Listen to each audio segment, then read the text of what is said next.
but you hire you. And you can't really fire you. But most of us want to fire ourselves, but you can't really. Right, Liz? Yeah. Because most of us don't start a business because you want a different job. You start a business because of a movement, because of a possibility, because of an opportunity, not because you have a different job. So that day when you get when you know that working hard is not the answer anymore, or working hard no longer works, then we got to pay attention to three things. So we're sort of pointing to this. So we're going to start. The first thing is the shift happens in a small business or for an entrepreneur when you start paying attention to what scales. What about what I'm doing, I need to find a way to have somebody else do it.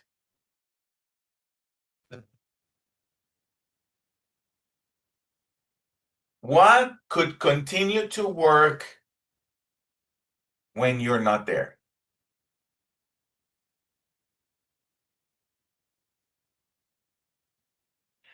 Because when you start asking that question, what about what you do? Can someone else do it? Or what about what you do? You need to have somebody else do it, or a system that can do it. Then you start thinking design, not effort.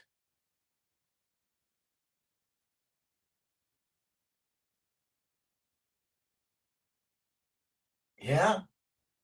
Then you're no longer thinking, oh, well, how do I work harder? You start thinking, I need to design this differently so that it can continue to happen without actually be the one who does it. So the first shift to scale a small business, right, for an entrepreneur, whether you are a doctor, whether you're a lawyer, whether you are an agency, whether you are whatever you do, landscaping, whatever you do, it's about paying attention to well, what is the system that I need to create? It's about the design. What needs to work without me?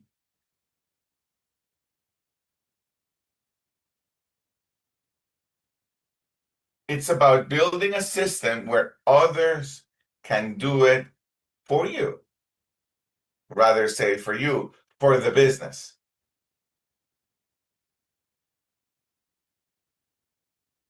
Nothing changes other than you're not doing it. Same business, but a different future. This is when you start paying attention to repetitive tasks. What are you doing on a regular basis, all the time, and you keep doing it, that you start thinking, somebody else can do this.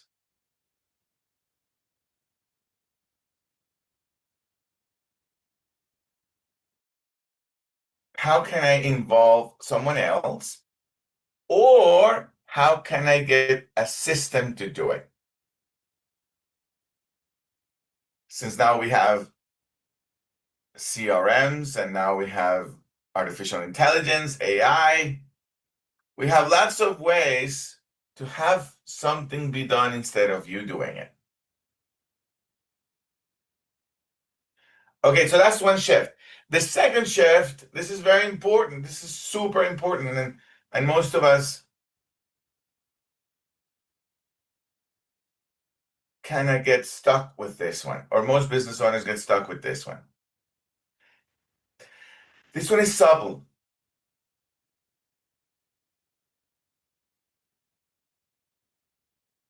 Without knowing, even though most business say they serve the client, some people say they serve the marketplace, but this is when it's subtle. This one is difficult to see. Very few business leaders, entrepreneurs ask themselves, is my business serving me? Or is it serving something bigger? Most small businesses are serving the owner or the founder. Most businesses are set up, small businesses are set up to serve the owner, and the business gets stuck. It's about the owner making money, or it's about the owner's self-image, because you got to have great personal branding or business branding, or it's about the owner having more control because you got to have your time, don't you? Because you created a business so that you can have more time. So it's still serving you. It's so I build this business so I can make more money. It's still serving you. So I can have more control. So I can be right about something. And here's the thing, and this is a very subtle thing to see. And I've noticed it with most of the clients that we've been able to have a breakthrough. The business needs to stop serving the owner, the leader. And it starts to really start serving the market, really start serving a client or the ideal client. The clients in the business needs to be set up to serve them. But normally the leader can't quite see that, a small business owner can't quite see that you're setting up a business to serve you, to serve himself or herself. And if you can't see it, then you can't listen to the business because you're still like kind of listening to how do I make my life better kind of thing. So the business can't teach you from that place. The business can't teach you for example, what is it that the business can't really teach you? Who you actually serve, who's your actual ideal client? What do they want? What are their pain points? What is a process that can make things go faster and cost less? Who's better equipped for that department, for that process? Who could better do it? I remember a mentor of mine said, if you want something done, you do it. But if you want something done better, get somebody else.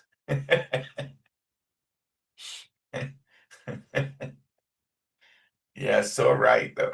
So right.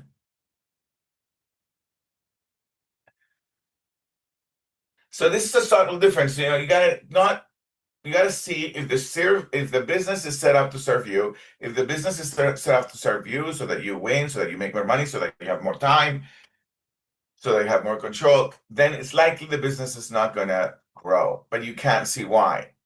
You gotta make sure that you see, oh, the business has got to serve the market, has got to serve the clients. So that you can start listening to the client. So you can start listening to what actually that they want. So you can start listening to the business. How do I make a process better? How do I incorporate technology here?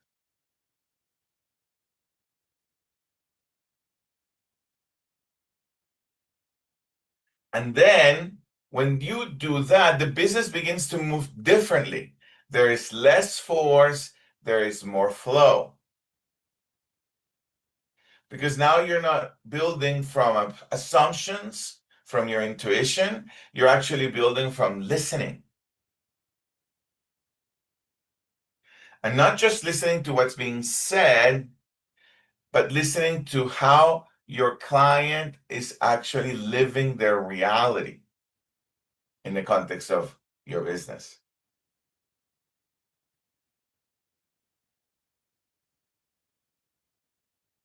And you've got to hear it because at the end of the day, people Really, they really behave around their fears, around their expectations, around their interpretations of what's possible. And you've got to start listening to that and how that relates to your business. But in order to be able to have that kind of listening, you can't make the business about you. And obviously, the business is going to serve a big aspect of your life. Obviously, it's going to free you time. Of course, you're going to make more money. But you see where the bottleneck is? You see where the psychological shift needs to happen? This is critical. Now, I'm going to point to one that I dedicate my entire life, and it's this last shift. The last one is, well, if you're a small business owner, is, well, how do I, since the business is not about me, then I also need to make it about the team. How do I build a team where inside of the business they can grow? How do I create, how does the mindset of the leader needs to become so that other people can grow inside of that business, inside of your business? See that then it's not more about, it's not more effort, it's about design. We go back to that critical distinction. It's not about more effort, it's about design. How does your business need to be designed so that others can grow? Because if when your business is designed in such a way that other people can grow, then you unleash their potential.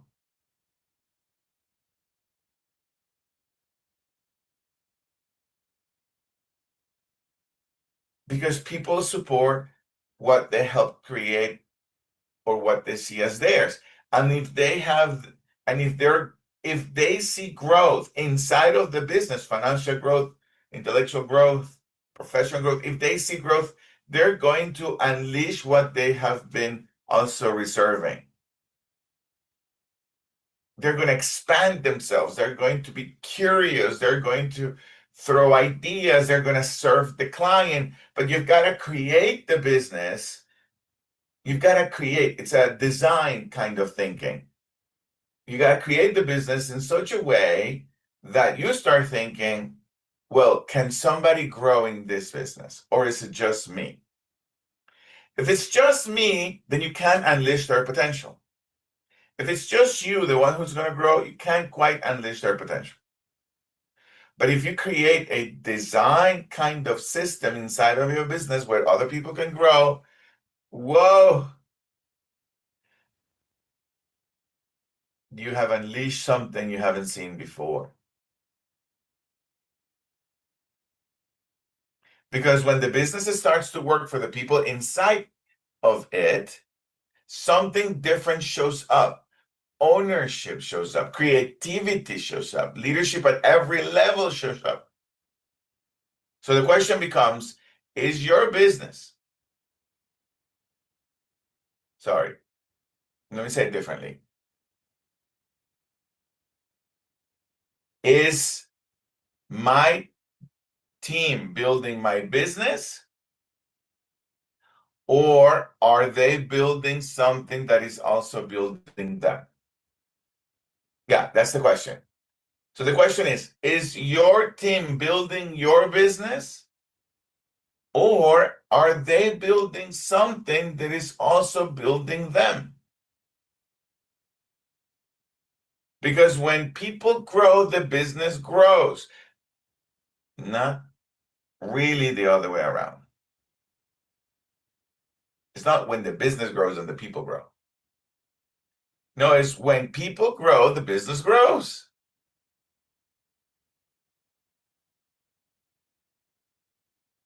So I'll say that again, because this is a critical one. Most of us think when the business grows, then the people are going to grow. Not really. it's the other way around. When people grow, then the business grows. So as a business leader, as an entrepreneur, you want to be thinking in that way. It's a design shift, not an effort thing. It's not about more work.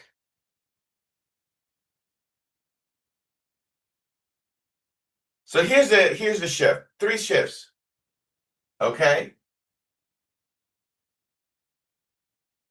It's about, as a business leader, as a small business leader, you got to step into a different role.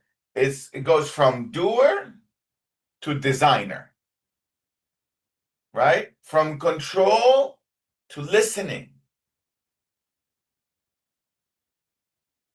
From goals to context. To context that creates the culture. Okay, awesome. I know this one was a kind of a different one. This is the kind of way that I lead my courses sometimes, and the conversations I have with our clients. And I hope this was a value to you. Share it with a small business owner. Share it with the people who are building a business. This is going to make a big difference in their life, and how they grow their businesses. This is going to start giving them a different kind of mindset, a different shift. So don't let this the episode be about you only. Share it with all your friends who have a small business, and I know they want to grow, but they don't understand where the bottleneck is, because they're working really hard. They really are working really hard, but these are kind of blind spots for every entrepreneur. And most of the coaching never leads to this place. Most of the coaching out there is about, well, do you have more clients? Well, do you have more clients? Well, do you have more clients? And yes, more clients are critical and necessary. And that aspect of the business is not in the blind spot for most small business owners or agency owners per se. So any questions? Any comments? Any yeah buts?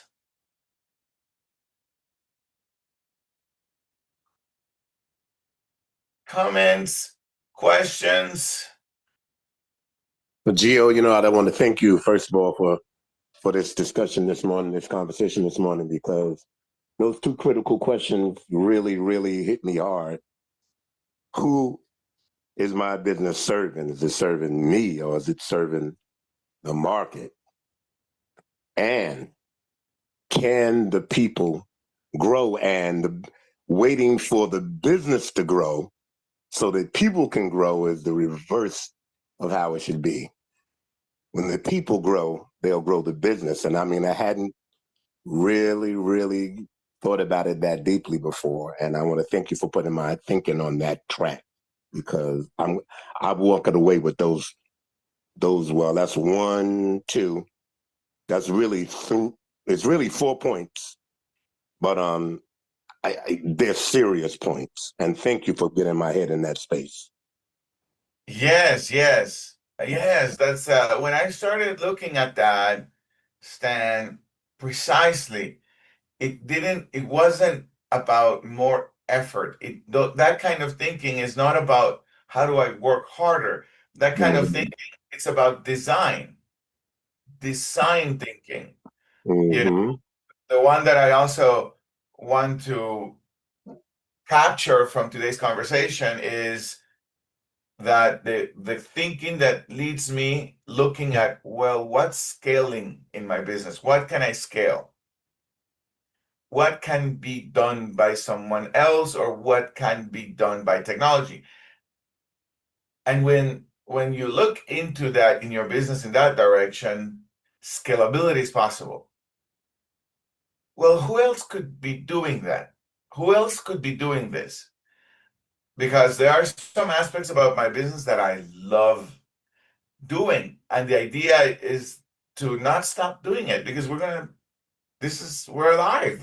Let's just continue to be a contribution to the marketplace. There's only so many margaritas we want to have. So it's not about not working, but what is it about your business that you love doing? Well, let's continue to do that.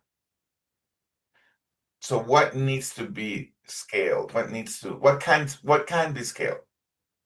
And then those two things you said are critical, profoundly critical. It's what is the way I'm looking at my business is, are the people inside of the business, can they grow? Or is it just me growing?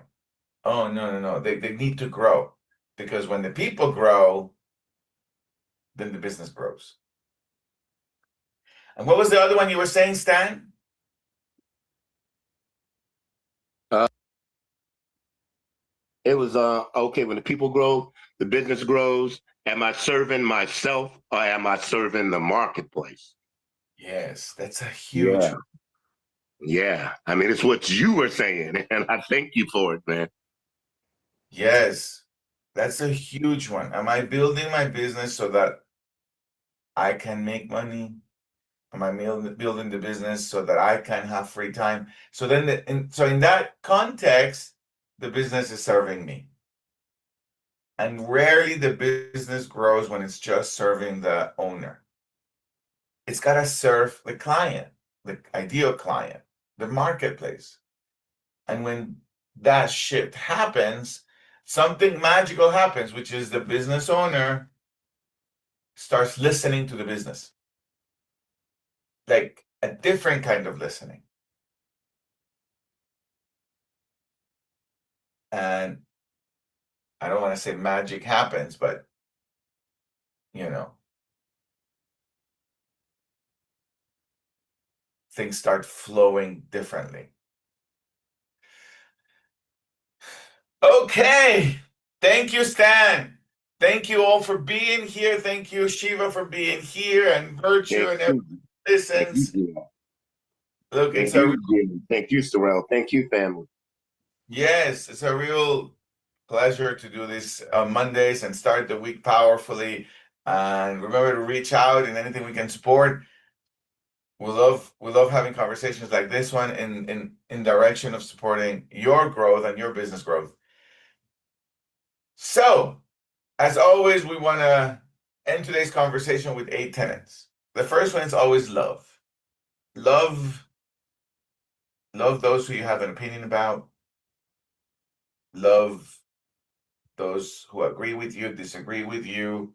Love yourself. Create a space for love. Give it a chance. The second one is laugh. Laugh out loud. Stretch your cheeks. This really helps with everything. This little thing helps you with absolutely everything in your life. This is one of the best things to do in your life. Laugh. Really laugh. Stretch your cheeks. Makes you sexy. It makes you creative. It makes everything you want in your life is behind a good laughter. Laugh. Sleep more.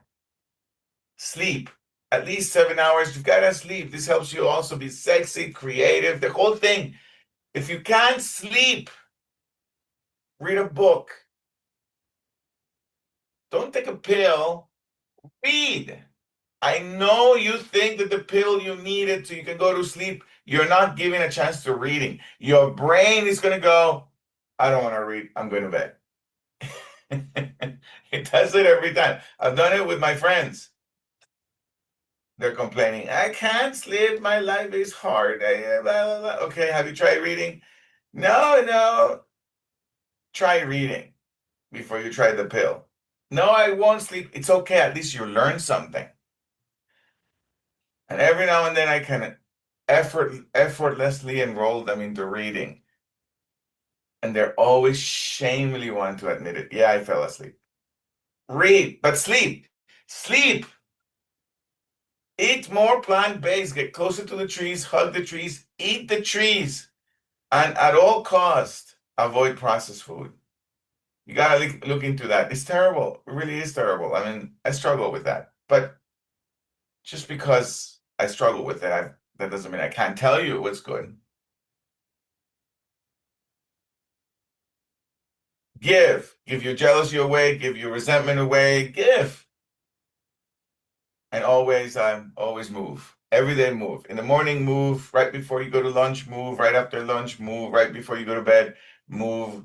Take a walk. Every day, take a walk. This really helps. Check yourself before you wreck yourself. I love you. Sora loves you more. Bye-bye. Thank you.